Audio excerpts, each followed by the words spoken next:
Alþingi mun ekki taka afstöðu til frumvarpa persónukjör og þjóðaratkvæðagreiðslu fyrr en í fyrsta lagi í haust. Allsherjarnefnd Alþingis frestaði afgreiðslu þessara mála í morgun, en þingmaður hreyfingarinnar sakar stjórnarflokkana að virða að vettugi kröfu almennings lýðræðisumbætur.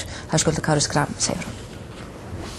2 frumvörp persónukjör og 1 þjóðaratkvæðagreiðslu bíða nú afgreiðslu allsherjarnefndar Alþingis, en nefndin hefur haft málin til umfjöllunar í tæpa 7 mánuði. Á fundi nefndarinnar í morgun óskuðu þingmenn hreyfingarinnar eftir því að málin eru sett á dagskrá, en því var hafnað. Alþingi fer í sumarfrí eftir tæpar 2 vikur og að mati meirihluta allsherjarnefndar þótti ólíklegt að málin kæmust á dagskrá fyrir frí. Þór Sari, þingmaður hreyfingarinnar, segir hins vegar að stjórnarflokkarnir hafi ekki áhuga á lýðræðisumbótum. Þetta búið að vera mjög rík krafa almennings í langan tíma og það á bara að verða við henni.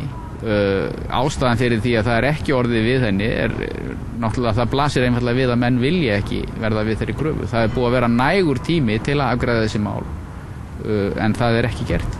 Margir óttast áhrif persónukjörs á stöðu kvenna. Þarna í raun verið að flytja þessi prófkjör allaveg inn í kjörklefan og við vitum að konum vegnar ekkit sérlega vel í prófkjörum miðað við kallana af einhverjum ástæðum.